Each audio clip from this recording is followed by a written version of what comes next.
Bienvenue dans un petit pays qui n'est assurément pas riche, le Val-de-Drôme. Depuis des siècles, ces populations ont eu un fort caractère, peut-être justement, parce qu'elles étaient pauvres et qu'il fallait tenir bon. Il n'est pas rare qu'elles se soient soulevées contre l'autorité. C'est arrivé, par exemple, lors du coup d'État du prince Louis-Napoléon en 1851, ou bien dans la résistance du Vercors lors de la dernière guerre mondiale. Mais en vérité, cela remonte bien avant même l'apparition au XVIe siècle du protestantisme. Dans les profondeurs du Moyen-Âge, déjà, les habitants de la région ont écouté un dissident fameux qui était aussi un voisin immédiat, Pierre de Bruys. On sait peu de lui, si ce n'est qu'il eut une forte influence dans le quart sud-est de la France, au point qu'il soit cité dans tous les ouvrages savants sur les hérésies. À la même époque, les disciples de Pierre Valdo, les Vaudois, sont venus trouver abri dans les vallées isolées. Il n'y a donc rien d'étonnant à ce qu'au XVIe siècle, les populations locales aient souvent accepté le protestantisme. Et il ne faut pas s'y tromper. Cette histoire lointaine a laissé des traces. Elles sont sauvegardées par un petit peuple modeste mais solide qui n'a rien oublié.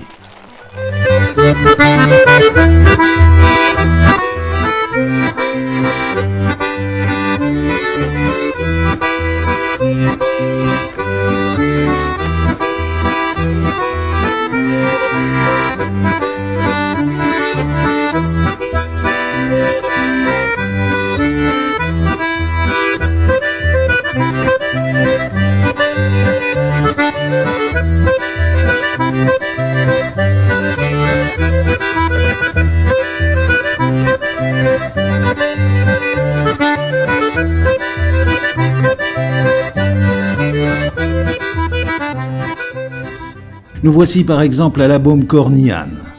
La localité doit son nom à une forte ancienne dynastie seigneuriale, les Cornillans, dont la dernière représentante, Catherine de Cornillan, protégera toujours la population passée, comme elle, en bloc au protestantisme. Les habitants de la Baume ont toujours été, par définition, à l'accueil de l'étranger, l'accueil du persécuté, l'accueil de celui qui est en difficulté. On a reçu par exemple des réfugiés de Toulon, ici. On a hébergé des familles juives ou des enfants juifs. Ce pays est marqué par le protestantisme, les persécutions, est toujours du côté du persécuté. Les choses se passaient de manière très paisible, conviviale, je dirais fraternelle. C'est tout à fait dans l'esprit d'un pays huguenot qui a souffert et qui sait rendre à l'humain ce qu'il a pu recevoir. Changement de décor, nous sommes ici à Gigord où personne n'a oublié la petite clairière de Cloron où se célébraient des cultes clandestins. Il y a aujourd'hui deux sites, l'un plus commode, aménagé dans une période récente, l'autre, le site ancien, est aujourd'hui envahi par des broussailles qui lui donnent un aspect étrange.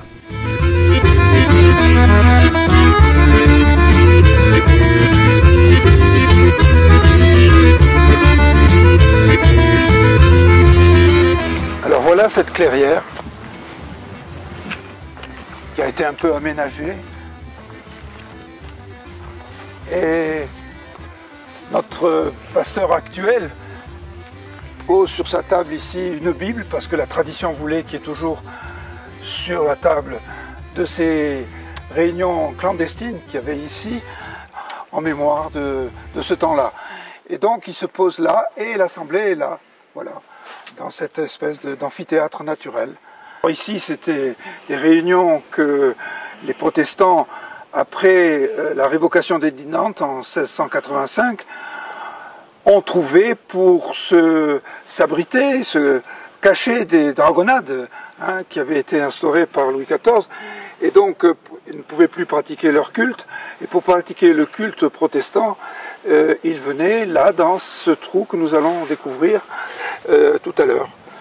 C'était un lieu de réunion fréquent? Non, c'était pas un lieu de réunion fréquent, mais c'était quand même quelque chose d'assez important, puisqu'il y avait de grands rassemblements. On a parlé jusqu'à, tu le vérifieras, mais 1000 personnes, je crois bien. Donc c'était énorme parce qu'ils venaient de tous les villages alentours. Donc c'était très important comme rassemblement. Est-ce qu'on ne situe pas par ici une anecdote sinistre? C'est-à-dire que les dragons ont repéré un jour. Oui, il y a une dame qui avait déjà des enfants, qui s'appelait Louise Moulin, qui habitait Beaufort, et qui était assistante du prédicateur. Et je pense qu'elle s'est fait prendre d'une manière ou d'une autre à l'occasion d'une de ces rassemblements. Et elle a été donc prise par des dragons, des dragonnades faites aux alentours, et elle a été emprisonnée, je pense, pendant 2 ans, puis ramenée à Beaufort pour être pendue. Je crois qu'il est important, effectivement, d'être... parce que je suis un peu des passeurs de mémoire, hein. C'est ce que j'appelle passeur de mémoire, parce que ma génération va s'éteindre, c'est comme ça. Et puis, il faudra bien qu'il y ait des jeunes, je pense qu'il en est quand même quelques-uns, en tout cas, qui ont la soixantaine aujourd'hui, et qui peuvent faire ça. Voilà. Oui, ça a été dégagé. C'est bien. On l'avait fait. Hein. C'est vrai que c'est drôle hein, d'avoir ça. C'est quand même étonnant. Hein.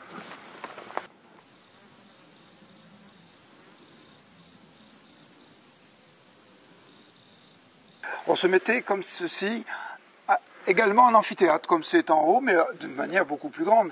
Et on peut comprendre qu'il y a eu des populations importantes qui se déplaçaient. Alors je ne sais pas s'ils se déplaçaient en groupe important, puisqu'il fallait se cacher et venir ici. Mais enfin, on peut comprendre qu'il y ait pu avoir 1000 personnes dans cet amphithéâtre. Quand tu balayes comme ça, tu vois bien la circonférence. C'est par là que le pasteur, le prédicant... Le prédicant, oui, se tenait.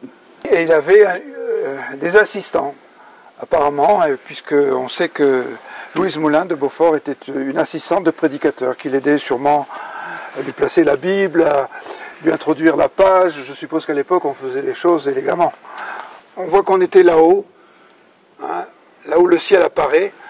Et avec les arbres, je te dis, on peut se rendre compte de la hauteur. Oui, 25 mètres, 30 mètres maximum, mais quand même, c'est assez profond.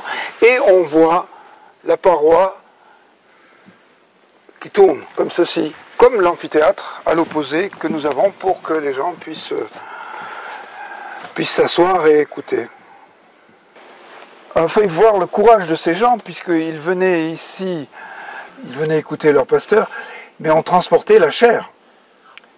On transportait une chair dite aujourd'hui dite du désert, qui existe dans le temple à Beaufort. Elle est de cette époque. Ce lieu a été aussi un lieu de consécration de pasteurs, comme on le disait, comme il se faisait à l'époque. Et un de ces pasteurs venait de l'Ardèche, c'est Louis Ranc. Ton rapport personnel au protestantisme, oui. C'est quoi? Mon protestantisme, c'est un protestantisme d'abord de racines profondes, puisque d'abord dans ma famille rénale en particulier, mais surtout du côté de mon épouse qui est, comme elle dit, bien que native d'un autre continent, l'Afrique, elle a tous ses ancêtres au cimetière, voilà, des deux côtés, du côté maternel et du côté paternel. Donc ça prouve bien qu'il y a un enracinement. Moi, je dirais que c'est quand même pour faire vivre cela pour moi-même, mais bien sûr aussi pour le dire, le faire savoir. Je ne suis pas un croyant, je veux dire, inconditionnel. Mais j'aime bien le culte de temps en temps, oui, j'aime bien y aller, c'est quelque chose qui me fait réfléchir.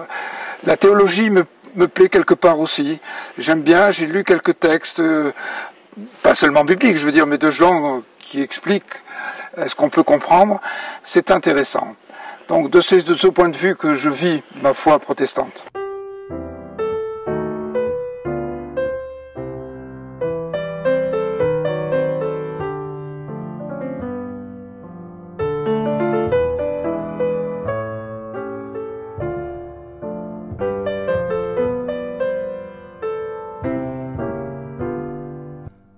Redescendons près de la rivière. Nous sommes à Saillant où vit Pierrette Gauthier. Elle symbolise un protestantisme campagnard qui fut si présent dans la région. Depuis que je suis au monde, je peux dire, ma maman nous a toujours emmenés au culte. C'était normal pour moi d'aller au culte, de chanter des cantiques, parce que je chante assez bien. Et à ce moment-là, vous faites partie éventuellement des organisations d'adolescents de protestants entre eux ou pas? Oui. C'était des réunions de jeunesse qu'on avait. Et on allait à Sainte-Croix, à bicyclette même. Oui.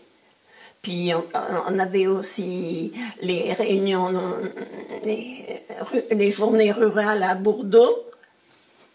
Vous avez des souvenirs de pasteurs qui vous ont beaucoup impressionné? Celui qui m'a le plus impressionné, c'est parce qu'il nous a fait bien chanter, c'était Jean-Paul Perret. Parce que vous adorez chanter?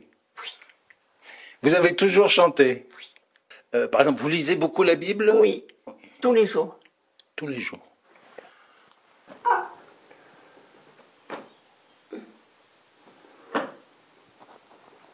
Alors il faut que je l'ouvre. D'après la parole pour tous, on lit Jérémie en ce moment. C'est ma nourriture première. Le matin, le soir? Matin. Vous commencez la journée? Oui. En lisant les Bibles? Oui. Et vous avez des passages favoris ou? J'en ai, oui, mais j'en ai, puis j'en ai des fois qui me posent question et je téléphone à mon pasteur pour savoir ce qu'il pense. Mais favoris, oui. Surtout celui, comment ça s'appelle? Les commandements, tu aimeras ton prochain comme toi-même. Voilà, c'est ce que j'essaye d'appliquer en aimant mon prochain, en le regardant comme mon prochain. Et c'est pas toujours évident de regarder l'autre comme son prochain. Et vous diriez donc au total, si je peux dire, que la foi vous a aidé à vivre? Ah oui, oui, oui. Ah oui, ça c'est sûr. Oui, oui, oui. En me levant d'abord, je remercie le Seigneur pour le repos que j'ai eu et pour cette journée qui s'ouvre devant moi. Et je lui demande de me guider. Oui. Quand j'ai passé ma première communion, je pourrais dire que j'ai senti la main de Dieu sur moi. Un souffle qui est descendu et qui m'a fait sentir la présence de Dieu, cette protection de Dieu sur moi. Vous diriez que c'était tout nouveau ou bien déjà vous aviez eu le sentiment que ça arrivait? Non, c'était tout nouveau. Et c'était comme une preuve. Une preuve de l'existence de Dieu, de cette protection que je sentais. C'est là que j'ai senti qu'il existait, à ce moment-là. Est-ce que le bon Dieu vous a aidé? Ah oui, ça c'est sûr. Vous avez été assidu au temple? Ah oui. Toujours? Oui.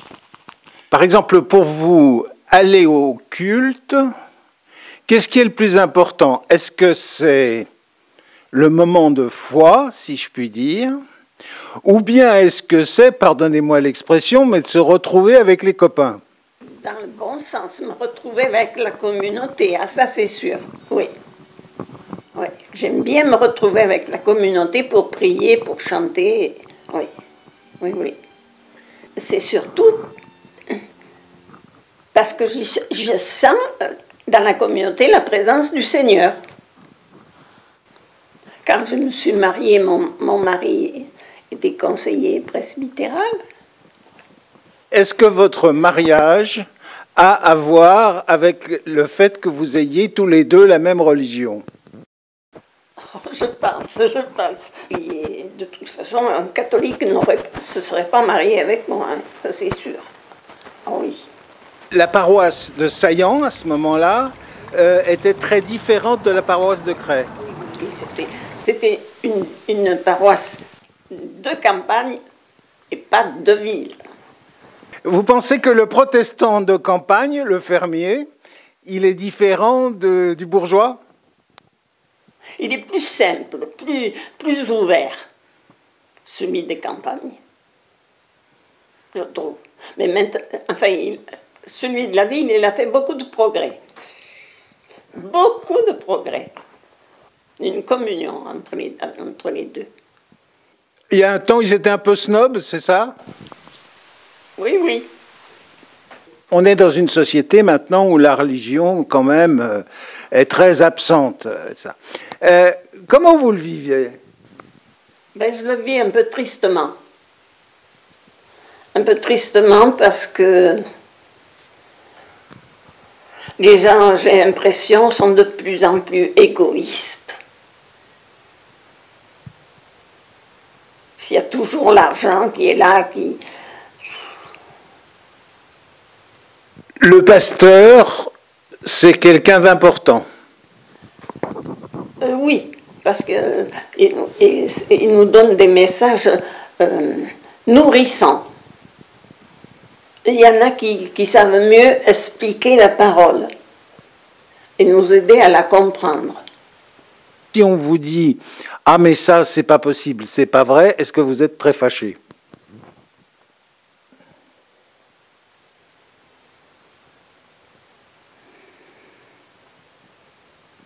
Je suis très fâchée. Je serais triste, oui. Je serais peut-être triste, oui. Si on me dit que c'est pas vrai.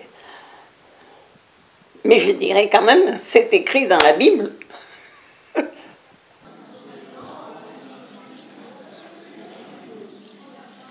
Il venait pour se ressourcer, il venait pour écouter les prières. Enfin, je ne peux oublier ce que nous vivons tous les jours, si toutefois cela s'appelle vivre. Car nous, protestants, nous n'avons plus dans ce royaume aucune existence légale. Nous n'avons ni le droit de naître, ni de se marier, ni de mourir. Et c'est dans ces assemblées du désert, et seulement là, que nous pouvons célébrer notre culte. En France, ça ne s'est pas passé partout de la même façon. C'est-à-dire que les assemblées du désert, c'est plutôt la France méridionale, enfin les Cévennes, le Languedoc, le Vivarais, le Dauphiné. Puis le Poitou, un peu plus tard, mais sous influence anglaise aussi, beaucoup, avec des soutiens anglais, etc. Par exemple, il y a d'autres régions de France où le protestantisme a survécu absolument sans les assemblées au désert, par exemple dans le nord, dans la région parisienne, etc. Cette histoire est extrêmement importante pour les protestants, qu'ils soient pratiquants ou simplement se disent de la tribu, parce que c'est celle qui leur donne une identité aujourd'hui, une particularité dans l'ensemble français. Et je pense que l'histoire du XVIIIe siècle entre Louis XIV et la Révolution française est en fait beaucoup plus importante pour les protestants français que l'histoire de la Réforme, de la séparation avec Luther, Calvin, etc. C'est ce qui a façonné la mentalité, quelque part, un petit peu, j'allais dire, critique et rebelle et méfiante à l'égard de toutes les formes d'autorité que l'on peut rencontrer. Alors, s'il n'y avait pas eu cette histoire-là, eh bien, je pense que nous en serions réduits à des discussions dogmatico-théologiques, que nous aurions disparu, finalement. Parce que nous n'avons pas la force qu'ont l'Église allemande ou les Églises suisses, etc. Nous n'avons pas le nombre. Et si on en serait réduit aux disputes de la Réforme. Alors que là, quelque part, ça nous a donné une mentalité, je dirais, politico-religieuse, etc., qui fait que, on se retrouve, en fait, dans le refus des dogmatismes, par exemple. Et des dogmatismes aussi bien politiques, je dirais culturels que religieux. Pendant justement des siècles, on a eu une mentalité de tribu, on avait des territoires, la Drôme, l'Ardèche, les Cévennes, le Poitou, etc. On se mariait entre soi, on était obligé d'ailleurs de se marier entre soi. On avait quelquefois une espèce de patois commun, enfin de dialecte où on se comprenait. Et puis, je dirais presque, on se reniflait, quoi. Donc, effectivement, tant que, je dirais, il y a eu de la part de l'État des manifestations de défiance et que les relations avec l'Église catholique ont été très mauvaises, cette mentalité de tribu, elle a existé. Et puis, à partir du moment où l'œcuménisme s'est développé, on a été ému et peut-être qu'on a moins su sauvegarder cette mentalité de tribu que d'autres minorités en France. Qu'est-ce que vous diriez de l'avenir du protestantisme maintenant? Je n'en sais rien. Puis à la limite, je dirais que ça ne nous regarde pas, que ça ne nous appartient pas. Si le protestantisme a rempli son petit rôle et s'il doit disparaître, qu'il disparaisse, à condition que ça ne soit pas pour être remplacé par des formes extravagantes et sectaires et dogmatiques qui nous viendraient par exemple d'outre-Atlantique.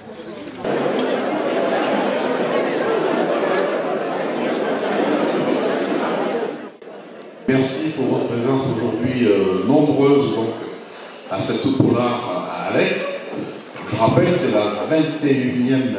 Malgré la diminution du sens religieux, le protestantisme de la région remplit encore les salles. Et puis, tout de même, il y a une relève.